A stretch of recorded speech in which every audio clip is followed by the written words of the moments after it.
science and stuff.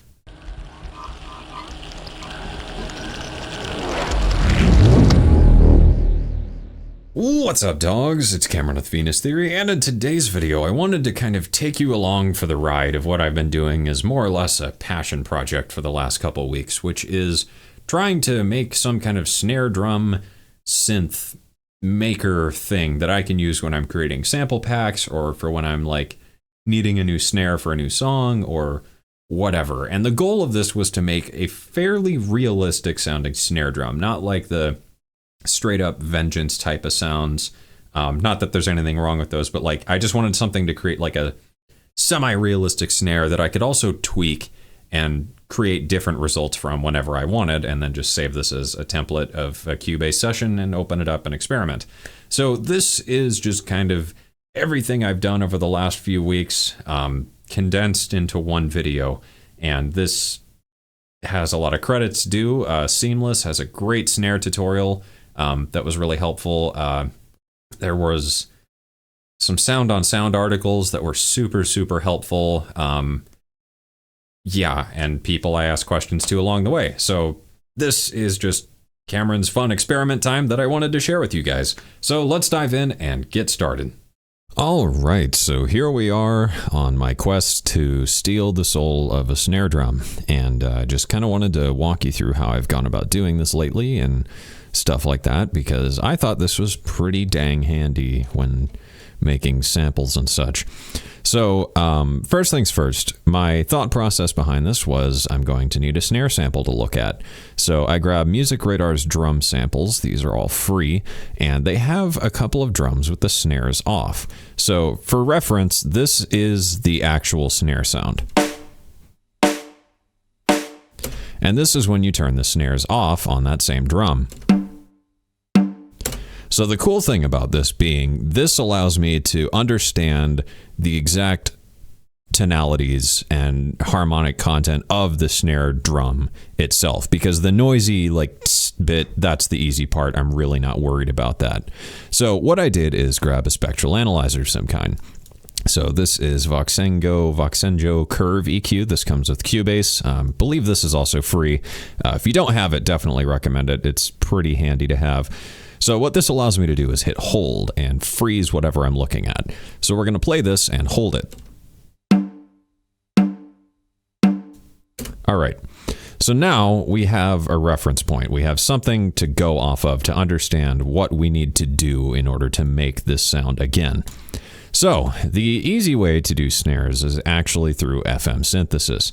So we're going to go ahead and grab FM8, and we're going to use multiple copies of this to kind of do this in individual parts, because that makes it a bit easier to kind of tweak this later and also understand exactly what's happening. So first things first, we're going to need to turn the ratio off. What this does is this allows us to enter one specific value. We will be re-enabling this later, but we'll get there. We're doing baby steps. So right now, I can hover over on Curve EQ here and see exactly what frequency, what thing is. So first off, we're going to need the fundamental. This is the tone. So in this case, this is roughly 198 hertz. So we can click over here and enter 198. Perfect. So now if I play this, we have 198 hertz. It's a sine wave, so there's no extra harmonics. I'm going to set this to the parabolic sine just for a bit more beef and weight, which is going to become important later. Then for this operator, I'm going to send it out 100%, and away we go. So now we're going to need to adjust the envelope. So we can go to envelopes here and click on F, because that's what's going out.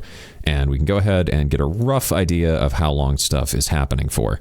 So for the reference, we have the tone. I need that part, but for the actual like making the snare drum sound, I definitely want to use this as my reference. So it looks like,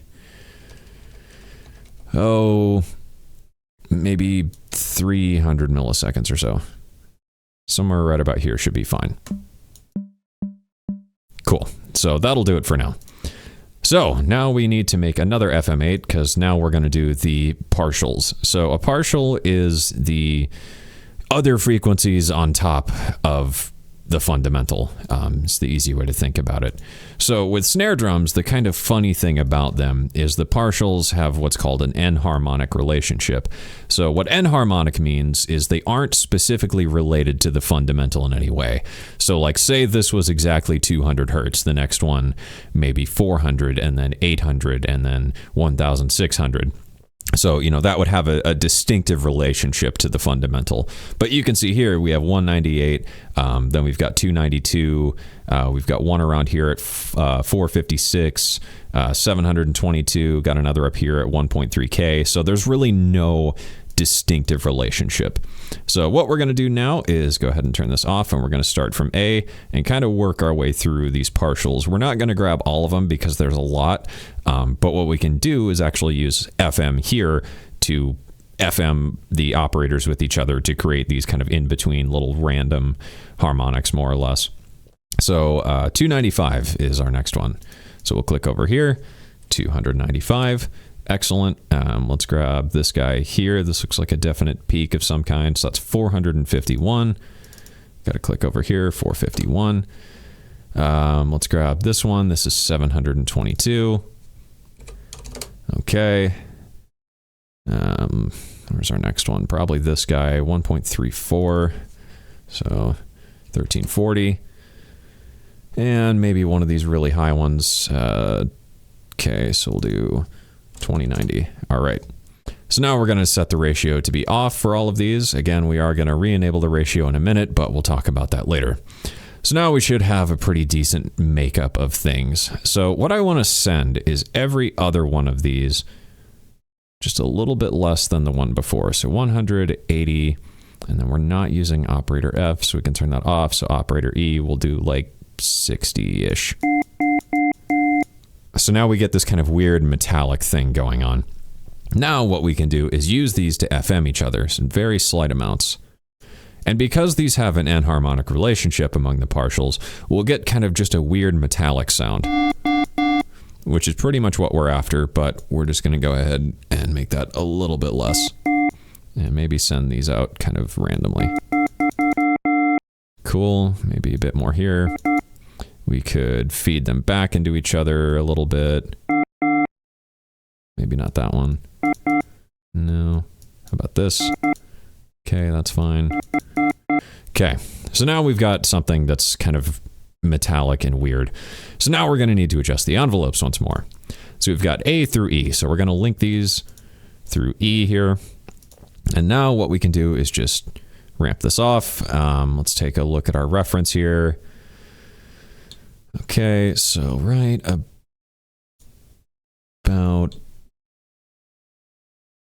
about where it's at really should be okay. So now we kind of get that ringing harmonic thing going on. We could probably lessen the higher ones here. Get kind of more of a metal bowl sound. So one thing about sound that we are going to need to keep in mind is that high frequencies decay faster than low frequencies. So what we can do is unlink these operators because we don't need them linked together.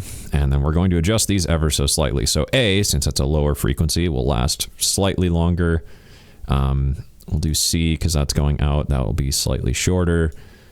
And then E will be slightly shorter than C. Cool. So now we've got our kind of metallic harmonic partials. So now if we play these together, we have a rough approximation of this. So you can see it sounds pretty similar. It's not going to be perfect because A, that would take a lot more time, and B, we're not really doing true physical modeling because that would be a lot harder. So now we're going to need to do a couple more instances of FM8. One of them being the initial transient. So if we take a look at the actual snare drum, which is this guy here, we'll see that there's a very distinctive transient of random stuff going on, and it's very, very, very, very, very, very, very short. So we can go ahead and make that. This will be pretty simple. We could just do, something and then something else. Sure, so this is E and F, and we'll send this. Okay. And we'll just kind of set these to some kind of randomish value. Maybe make it a bit higher. Okay, sure. And then we're going to drop the envelope very, very short. Cool. Send this out 100%. Maybe make it a little bit shorter because we really don't need much. So now we can go ahead and name these just to keep things organized. So this is transient. This is the fundamental, fund, and these are harmonics. All right. So now we need the noisy bits. This should be pretty easy to do. So we're going to grab one more FM8 and we're going to call this guy noise 1. So the snare kind of has almost a clappy sort of tone, just kind of in the middle of it. So what we can do is use operator X, which is noise, operator Z, which is our filter. So we're going to send X into Z and then Z to the output. Okay. We're going to make a quick decay envelope on X here, probably right about there, and do the same with Z, roughly there. We're going to set this to be mix 1 right here. We're going to set the mode to be 50, which is a bandpass, drop the resonance slightly, cutoff of about there. Should be okay. And envelope amount we'll do like 20. Okay. So now we need to figure out why we're not getting any noise. Always a fun time with FM8. The amplitude of the noise is off. So don't do that and be stupid like me. So we'll set the cutoff probably around 60 or 70. Maybe a bit more. Give it a bit of resonance. All right, cool. So the problem here being that this has key tracking enabled for one reason or another. Why might that be? No idea. If someone knows why the filter has key tracking happening, let me know, because that's going to be really annoying. The spread here does nothing. I don't know why I'm fiddling with that. There we go. Should be able to set this up. This is the key scaling. Perfect. Okay, so that's why that was happening. So this is kind of our middle clappy bit. And now we're going to need one more for the actual like snares, the bright buzzing bit of the snare drum. So we'll grab yet another FM8. Call this noise 2. And we're going to do pretty much the same thing. So X into Z, Z to the output. Okay, turn our amplitude up this time. Resonance of 0, cut off at about 100. Cool. Z, we're going to set this to be mix 1 mode all the way up. This is a high pass. We don't really want resonance. We want only the high end. Cool. And in key scaling, we'll go to operator Z and disable that. Okay. So that might be a bit bright. So we'll go ahead and go back into operator Z here and kind of adjust that. Actually, we're probably going to need to set this all the way down. There we go. Okay. Boy, FM8 is a pain in the balls. Okay. Level 0. Level 0. That ought to do it, I swear. Okay, good enough. All right, so cutoff, just want... Yeah, that should be fine. Okay. So now we're going to go ahead and... Except we don't need that envelope. We just need the noise envelope of operator X. About there. Cool. That should be fine. Okay. So now, all things considered, we have this. Which is a bit of a mess right now. But we can fix that and make it a bit more snare-like. So what I'm going to do is add a group. Call this snare out. I want to send all of these to the snare out group. Okay. And then we can go ahead and just kind of blend these together in such a way that it sounds a bit more correct.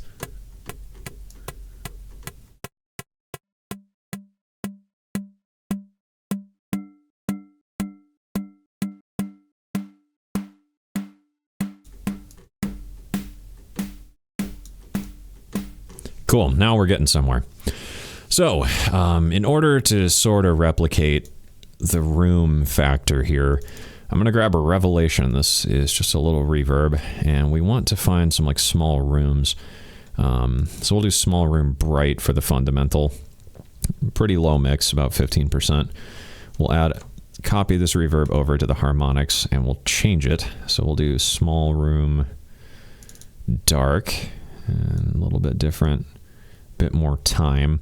So the time factor here being the room ringing out. Like if this was a really loose snare that didn't have any like moon gel on it and the room was like not treated so it pings and echoes a bit, that's kind of what we want to replicate here. And then on the high bit of the snare, we'll do small room natural, pretty low. That should do it. So now we're getting somewhere, and it definitely sounds a little bit more like a snare drum. But we kind of just need to make that final layer of polish, because this is fine. It's just not the greatest thing ever. So I like kilohertz stuff for sound design, as you guys may know. Really, really big fan of their plugins. But this distortion in particular, you guys have probably heard me talk about. This really, really rescues a lot of these types of sounds for me. Don't know what's going on with Cubase there. Back to my mixer. So we've got some distortion. Now it's a bit more snare-like. We can go ahead and grab a compressor. Let's do just some kind of snare-like compression. Excellent. Alrighty, let's grab... let's do this slice EQ. This one's handy. We'll cut off everything below like 100. Our fundamentals are roughly 198. We'll give that a bit of a boost. Let's kind of brighten up the highs as a whole here. Cool. That's getting somewhere. After that, we could probably add... a transient shaper, more than likely, would be good. So pretty quick speed, a little bit of pump. This is important. So pump, what this is doing is it's bringing up the initial transient, sucking it back down, and then you'll get into the sustain. And this in particular is one of the most handy knobs. So I'm going to enable clip. This clips it out to 0, which is just handy for sound design purposes, I find. I don't use it all the time, but generally I do. So sustain here, this is a fun one. So I can make a really tight, like D and B type snare, or a really big, kind of like roomy, big snare. So I kind of want that, and that should be fine. Maybe lessen the attack and drop the speed. Excellent. So now we're going to go ahead and get into some dynamics processing. So I find Cubase's built-in multiband compressor with the Snare 3 preset. I don't know why. This just really, really works, and I'll show you. This is before. And after this, it just definitely works to make things a bit more snare-like. The output is clipping, though. There we go. So this one, in this case, it might be a bit too extreme, so we could maybe flip through another.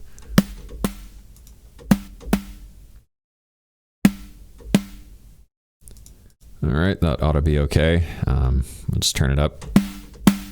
Yeah, so maybe not on this exact snare sound, but from here, we could probably stand to add maybe just a little bit more distortion. So we'll do a little bit of overdrive, and then we'll grab a reverb, toss it on here. Let's go for a natural small studio at about 15%. And now we should actually have a pretty decent snare drum. So not terrible. That reverb isn't really working for me. How about that? Yeah, that's getting there. Excellent. So the cool thing about this being we could re-blend these different levels. So we could maybe bring in a bit more of that harmonic ringing and a bit more noise. We could lessen the harmonics, get more of like a classic 200 hertz snare type of deal. We could maybe mix in some extra distortion here and there. And the really cool part about this being, since we've separated the snare into kind of individual segments, if you will, we could actually go in and like change the fundamental tuning, or we could make the harmonics ring out longer or change the harmonics. So just by doing something like that, if we go in here and kind of flip around at these frequencies for a minute,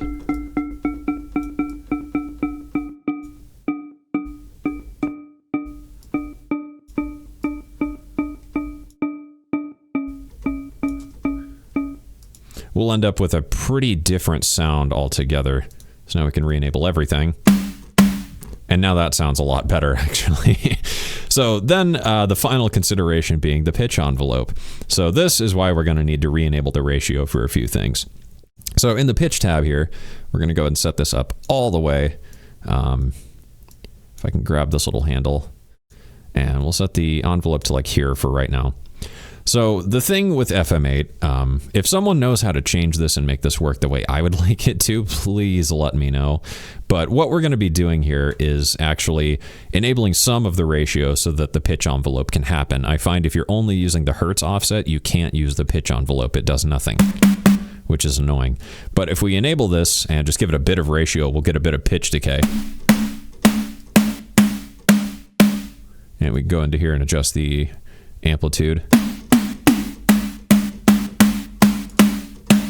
Excellent. We could go into the harmonics here and do the same thing. So we'll go to the pitch tab, drag this guy up. Extremely annoying to click. Cool. And in our operators, we'll just give this a bit of ratio here and there. And I want to give this different ratios, because snare drums are really frickin' complicated little bastards. And this really does help to give it different ratios of each. So now we have that bit of snap and pitch decay to the snare drum. So let's go ahead and, for the sake of science, take a listen to the actual snare drum. And let's see what I made. So to me, this was a really fun experiment. I actually wired up a reactor ensemble to do all of this quickly. So this makes it a lot easier for me to make snare sounds for songs or sample packs or whatever. And just thought I would share this whole experiment with you guys because I thought it was pretty fun. So that's it. And that's it for this video, guys. So thanks for watching, and I hope you learned something. As always, be sure to like and subscribe, and I will see you guys again soon.